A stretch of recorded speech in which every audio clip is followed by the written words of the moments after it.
I don't like being hyperbolic, but Jeremy Seville might be the worst comedian of all time. I'm so pleased that you agreed to go out with me because I'm so tired of spending money on hookers. You may have heard the name back in May of 2019 when the trailer for his second directed feature film, Loqueesha, was released to much controversy. I submitted myself to a radio station for my own show. Well, congratulations. They rejected me. Well, congratulations then. 13,000 a semester?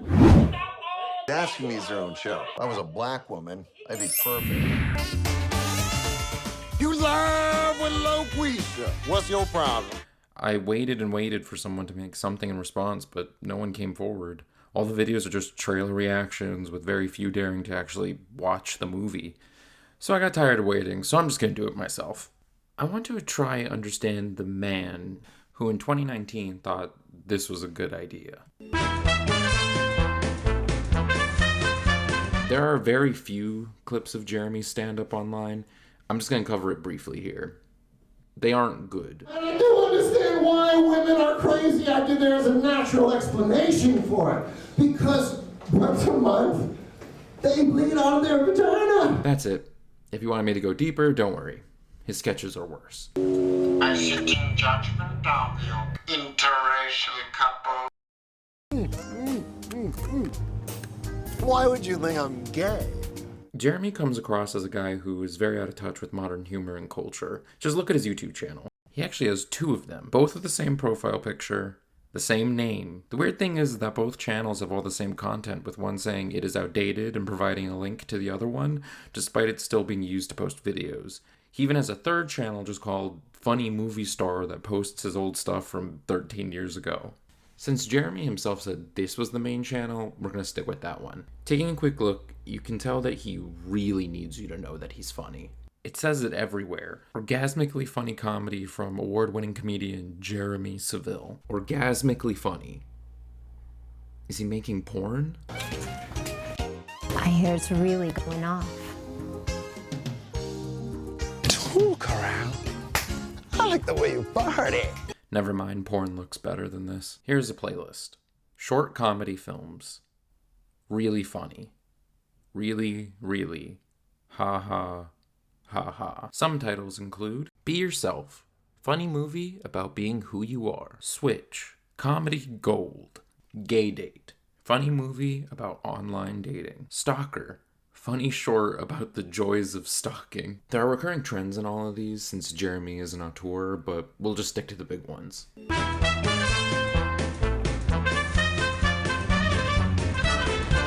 Jeremy loves to show off his range of voices and accents. If you get elected president, what difference is it gonna make to me and my children? I don't know if you know this or not, but there was a time that I had to go on welfare because Mama had left me. You're the most beautiful woman I've ever seen in my life, and your smile gives new meaning to the word splendor. You know what's known as I think this is the English for it, and not the back. We just found out MCI is owned by the North Koreans.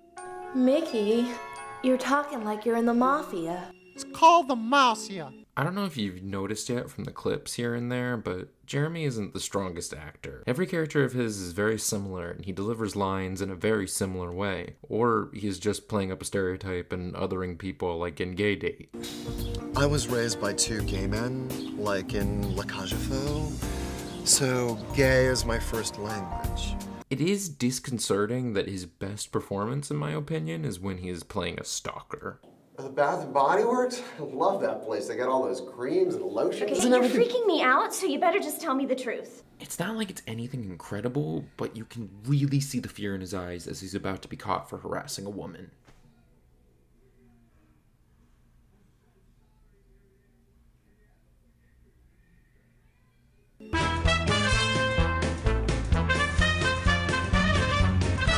Jeremy directs and writes all his own stuff, so it doesn't surprise me that he stars in them.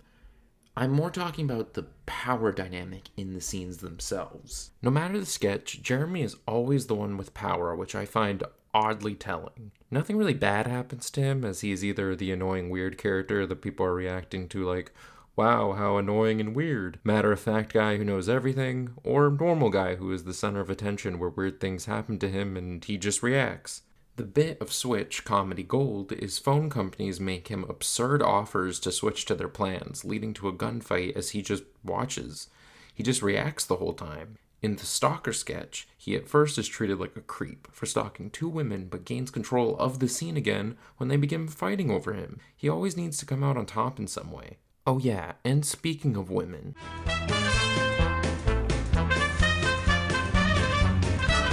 The women in the stalker sketch are offended when they find Jeremy has been stalking both of them, with the whole joke being, haha, it's like cheating in a regular relationship. Oh, ladies, there's plenty of stalking to go around. No, I can't live without you tailing my every move. And I don't know what I'd do without all those weird phone calls in the middle of the night.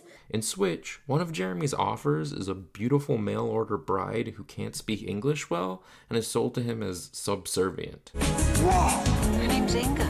She's Swedish. 36, 24, 36. She's totally subservient. She'll do whatever you tell her. All you gotta do is switch. Like, that is really appealing to him. I'm Brad Alex, the girlfriend trainer. Jeremy's magnum opus sketch is the 10-minute short Girlfriend Trainer. The sketch is built off of one simple premise. Women should be trained like dogs. I'm so excited. I used that new credit card you gave me, and it was only $400. No. Bad girl. No. Bad girl.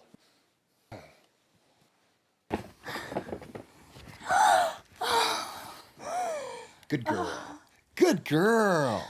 Jeremy is a professional trainer of girlfriends to make them subservient and compliant to their boyfriend's wishes. He feeds them fucking treats if they listen. Good girl. Good girl. This is what I'm trying to say about his comedy style. He creates very creepy and degrading gags, but tries to pass them off as absurd, while also completely ignoring the fact that he's enforcing very problematic shit. He is not making commentary with his work. He's just portraying awful behavior and saying it's funny. Dyke alert! Look at the Leslie, everybody! Gary! I'm joking. Go back to your pointless, boring lives. Now, this is more than enough to label him the worst comedian of all time, but he has movies that dig him deeper into this hole. So quick recap. Jeremy's always in control of the scene and treats women badly. Let's talk about the test.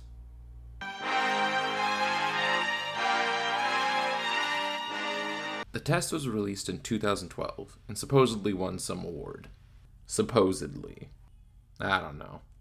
Just as a quick flash forward, I will say Loqueesha is a worse movie, but this one is way harder to sit through. This movie is a chore. First, you need to watch the opening.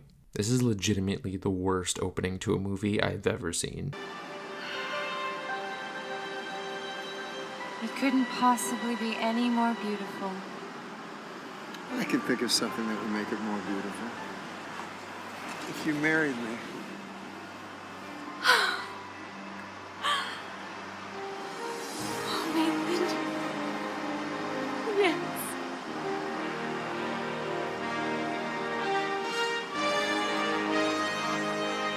The main thing this opening communicates to you is that the acting is terrible and the movie looks awful. The only thing this opening few minutes does not communicate is the pacing. The premise of the movie is that Jeremy is about to get married, but one of his friends casts doubt if his soon-to-be bride is the one he is meant to be with. So together they decide to put her through a secret series of stress tests to see if she would make a good wife. The reason this movie is fucking tough to commit to is that the first 10 minutes sets up the premise, the next 50 minutes are the tests, and the last 20 minutes is the wrap-up. It's a very uneven 3-act structure, with Act 2 being the same point over and over again. The guys talk about the test, do the test, discuss the aftermath of the test, set up the next one, rinse, recycle, repeat, for almost an hour. During the scenes where the guys discuss the tests, they struggle to give them an activity to help the scene seem more engaging. One scene they're playing ping pong, then the next scene they're playing pool, then the next scene they're playing basketball. Why is he sitting on that swing? Just hanging out in my surround sound theater room. Isn't this relatable? Is he changing lights? And every scene is like 5 minutes long. It just drags out your patience to its limits.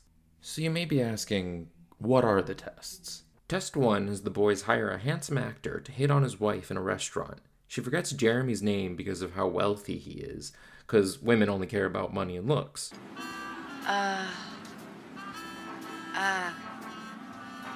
Oh, come on, Julia! Test 2. Jeremy pretends to lose his job to see if she likes him for more than his money. They also get her fired from her job. She has a nervous breakdown. What are you watching? My life fall apart.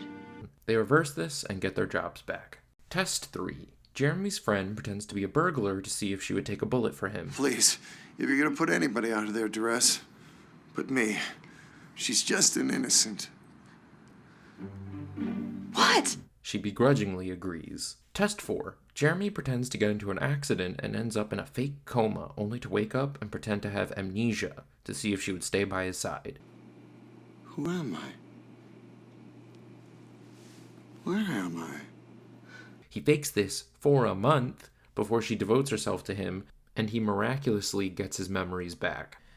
I think it goes without saying that all of these tests are horribly stressful situations to put on someone you supposedly love. It makes our main character such an asshole, but the movie wants us to still laugh with him during and after these sequences. The scene where he gets his memories back is treated so seriously that it just makes him look like a prick despite the presentation telling us this is emotional. We loved each other, and that was all that was important.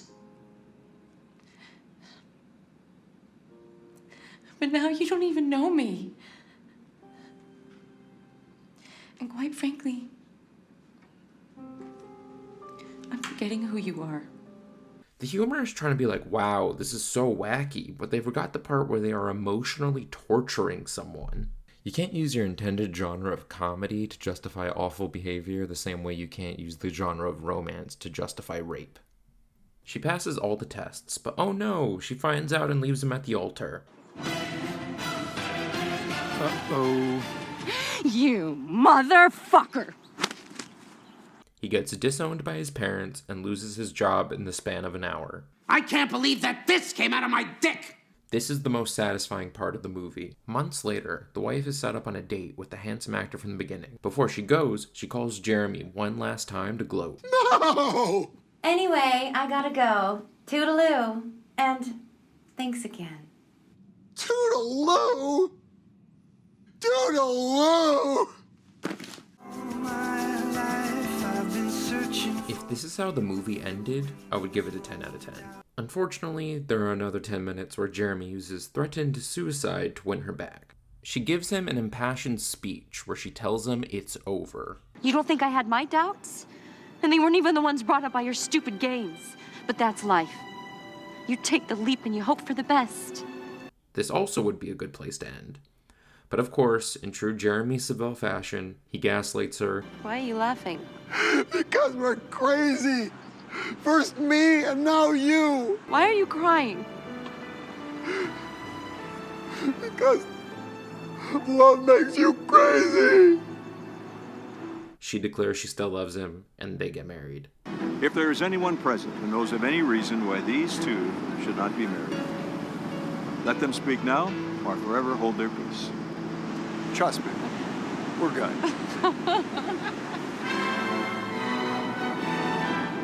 So, the test is bad, and I don't recommend it to anyone.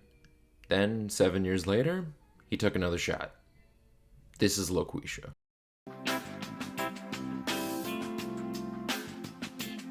So, I'm gonna start with, the positives. This won't take long.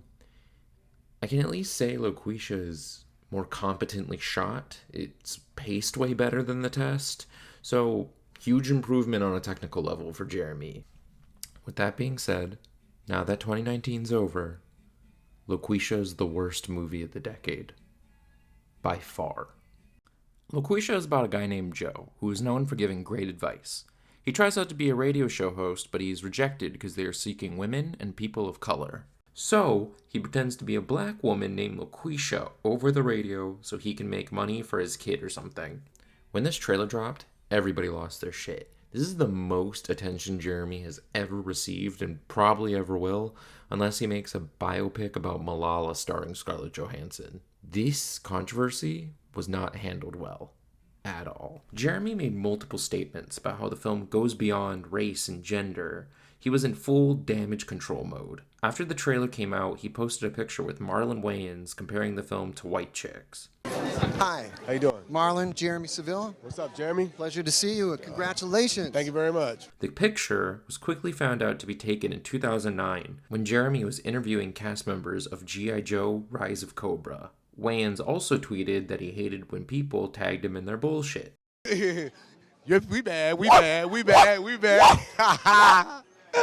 All right. The movie was also set to screen at the San Luis Obispo International Film Festival, but was pulled for its content and for saying the movie was an official selection, when in actuality, it wasn't.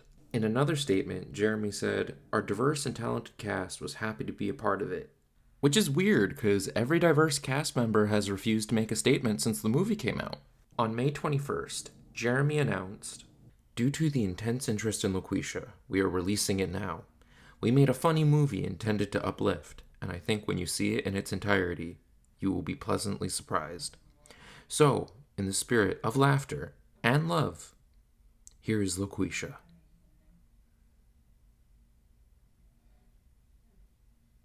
Another point towards Jeremy's ego is that the opening credit font is like thin and small, but then Jeremy's credit is huge and blocky. It just screams at you. So one of the most aggressively hateable things about this movie is established right off the bat.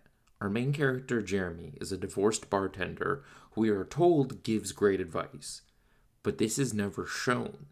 His advice is either really bland or bad. He makes his point by being an asshole, but everyone reacts like, how honest. I mean, he says, "Give me another chance," so I give it, and then he lies again. And then he lies about the lies. You know, it would be so refreshing if you guys would just tell the truth. Well, I'll give you some truth. Thank you. You're welcome. Now, first of all, you're a fucking idiot. What? See, I knew you couldn't handle the truth. I think you want me to sign off on this victim act and find it charming and tell you you've been wrong. And then you want me to indict half a species based on the actions of a couple of unevolved members of said species. Stop indulging him. If you're gonna play enabler, you're just as guilty as he is. Actually, you're worse, because you're lying to yourself. So, who's got the problem? Wow. Game, set, and match. Who buys this shit? By the way, this is his love interest. Don't you love that, ladies? When a man calls you an idiot and yells at you for being sexist to men, how does your panties not just drop? His ex-wife wants to put his son in a better school, but it's expensive. Love interest is so blown away by his advice and charmed, she helps him make an audition tape for a radio host opening. But he is rejected, as they want someone more diverse. Oh, but his advice is so good. Jeremy watches an episode of something that's supposed to look like Jerry Springer or Maury, but it just ends up looking like something set in the Blue's Clues universe. This somehow gives him the idea, without fully pondering it, to pretend to be a black woman over the radio to get his own show. They want women and minorities. They don't want white guys like me telling them what to do. If I was a black woman, I'd be perfect. Then, we get a montage of Jeremy doing one of his many talents. Voices. Yay. You know, Loqueesha, I think you're a sensation. And I think you're a Sagittarius. Well, I started out as a Sagittarius, but I ended up as a Libra. Hey, Loqueesha, my name's Tati. I think my boyfriend's cheating on me. Well, there's a good reason for that, girl. What? Oh, don't act shocked with me. Loqueesha don't play that. This ain't no pretend time. This ain't no Narnia. But I am the lion. You are the witch. And it's time for you to come out of the wardrobe. This whole movie is built around Jeremy doing voices, but I've yet to find one he's actually good at. He makes weird requests to keep his identity a secret, which the radio station accepts because they know Loqueesha is going to be a hit. Look, I can keep going on about the middle chunk of this movie, but it's really just him getting more famous and questioning if it's right or not. It isn't! So instead, I'm going to break the movie down into 5 broad points. While the clips I have shown really covers this topic pretty well, there are many things I want to address. There are multiple shots where the focus pull is off. This dude can't even film laptops or phones correctly. The lighting is all off and the screens are so bright it's hard to look at. Listen to this audio pop. The station's owner, Bob Richardson of WCRW, says there are so many audio problems. I can't believe you were Loqueesha. Boy, do I feel stupid. Glad to see you're working so hard, Joe. I got a smartphone. But you said you hated smartphones. There's a pretty horrendous scene in the movie where Loqueesha needs to talk down a jumper, but even if you bought into the emotion of the scene, how can you not be distracted by this? Could you not just film on top of a building or something? Then there's this bus ad shot. Why? You couldn't just Photoshop a poster and put it on a wall or something? You obviously made one. Don't do more work for something if you don't know how to do it right. It's not hard. Just don't do it. Also, very quick mention, the first version he put on Amazon Prime, there were unrendered frames. This was fixed, so my shitty phone video might be the only evidence of this. I know I mentioned the voices before, but for a movie that's completely built around this one impression, he's not very convincing at it. Hey, I'm Noel. Hello, Noel.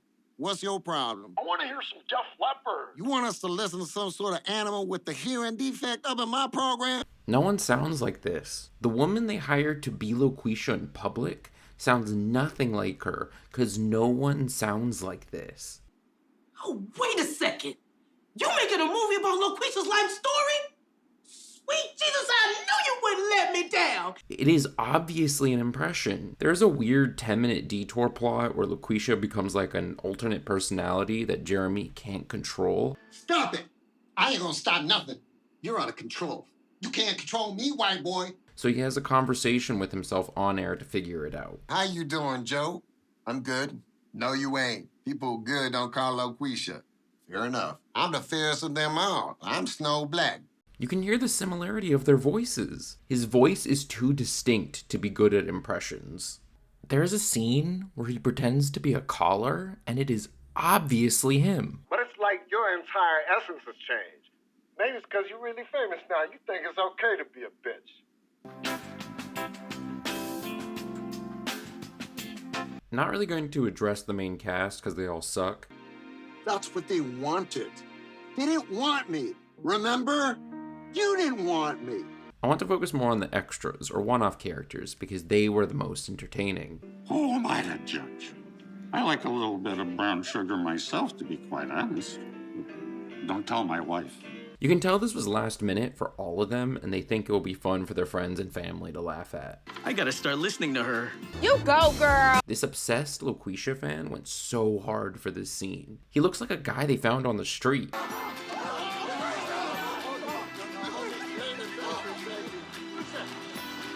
He definitely got a good laugh, which is more than anyone else got. Jeremy said this movie goes beyond race by apparently not really talking about it at all. Despite the test giving him forgiveness, at least they acknowledge what he did was wrong. So there are three main black characters in the movie: Mason, Rachel, and Renee. Mason is the best written of the three, probably because he is a man and we know how Jeremy feels about women.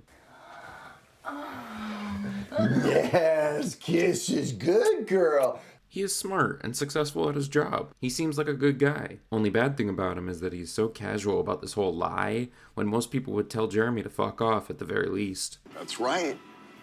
Rachel is his love interest that pretty much wants to fuck him after the first scene. She's angry at first, but forgives him with very little convincing. The most problematic is Renee, who, no joke, is the villain. Oh, no. I'm Loqueesha. Don't nobody hang up on me. I do the hanging up, goddammit. Hello? Hello? I am the great and powerful Loqueesha! Nobody hangs up on me! Yeah! She is hired to be Loqueesha in public and goes along until Jeremy turns down a big TV deal. Are you out of your motherfucking mind? They fight in a scene where she starts making points about Jeremy's wrongdoing. Oh, you're an identity thief. You might not be an individual identity thief, but you're a cultural identity thief. You done stole an entire culture's identity, not to mention the genders, and co-opted it for your own little charade. But she is treated as evil and greedy because she blackmails... I'll just watch this. Because if you don't, I would tell everybody. And I do mean everybody. Are you blackmailing me? No, I'm black femaling you. I cannot express how angry that line makes me. This is the movie's legacy. So Renee black females him to take less money so she can profit, or she will tell the truth. Renee is the bad guy. He even lectures her on how to care about people. She listens to people, helps them on their journey.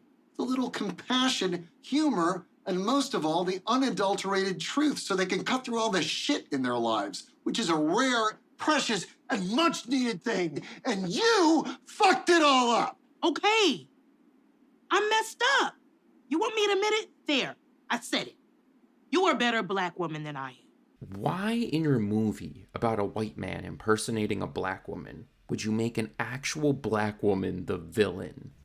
It's like setting a movie in Auschwitz and making a Jewish man the antagonist. White motherfucker. Jeremy just likes to belittle groups of oppressed people and say, well, as long as it's funny, who cares, right?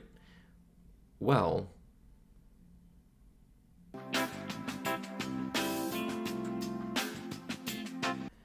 there are a lot of offensive and problematic jokes that I have laughed at in my everyday life. I will admit that. This movie's dialogue couldn't make me laugh once. I laughed harder at the unrendered frames, if anything else. Jeremy in the test was just like a guy, but here he makes jokes all the time and none are good. I have to talk to you. Is it court ordered? These are for you. Did I win Miss America again? In fact, it's good news. Hi, getting the sex change. Oh, it's all right. I had something out. What? You know, curry, madras, lentil dal, you name it.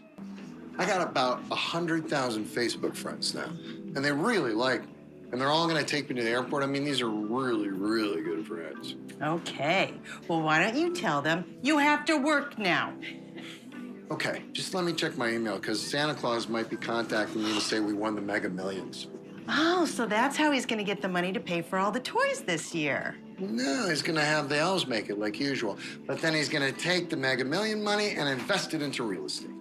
Jeremy is just so out of touch with the times, with Exhibit A being someone getting this famous from radio. In the end, Jeremy tells the truth, and everyone significant to him forgives him for his horrible, unforgivable deed. I'm very proud of you. I always knew that someday you were going to do something really big. I just never realized you were going to do it as a black woman. He lets his audience vote between giving him his own Joe show, keeping the Loqueesha show, or no show. And miraculously, there's a tie. Now he gets to do 2 shows, with the Joe show being the same setup as Loqueesha, except he's not doing the voice. And they air back to back. Just hours of listening to the same guy give advice. Yay. Right now, I'm gonna hand it off to one of my favorite people, and yours, who's got just one question for you. What's your problem? Don't drag them into this. Fuck you. I honestly can't think of anyone worse as a comedian than Jeremy. There are comedians I don't personally find funny, and there are comedians who have done much more problematic things, but Jeremy is just terrible. He's been doing this for a while now and still hasn't blown up. His name is forever smeared, not just by me, but by all the press he got. He is lucky Amazon will take anything, or his films wouldn't see the light of day. He probably won't make another one. He has no clout, and people will just forget about him. I really made this because this guy just fascinates me. He has really made me rethink humor and the relationship to the reaction. I think you as a viewer should examine why you laugh at certain things to catch yourself so we can stop validating people like Jeremy. When we laugh at his awful offensive jokes, it makes Jeremy think making Loqueesha is a good idea. What makes you laugh is subjective, but what he's doing here is really, really bad and needs to be acknowledged as such. Jeremy just wants to use laughter for good, but he has outdated beliefs that make his material very questionable. He is one of many. All of these older comedians who are like, oh, I can't say anything anymore without someone being offended. Hey, assholes, there are plenty of comedians who don't offend anyone with their jokes and are doing just fine. Sensational humor making fun of minorities was popular, but not anymore. Let comedy grow instead of doing the same tired old material. Stop hiding behind these lazy excuses and pretending everyone else is the problem for being offended. You're the problem. Take responsibility for what you say or don't say it at all. So I'm not sure how to properly transition to this, but I'm gonna end off on a video of Jeremy imposing his face over a guy in a chicken suit and singing a song about it. I thought it would be much happier and much lighter instead of me just sitting here ranting about comedy. Bye. I let him go, this is what I do. I squirt him out and I give him to you. You can make an omelet with him if you like. Or throw them at each other and start a big fight.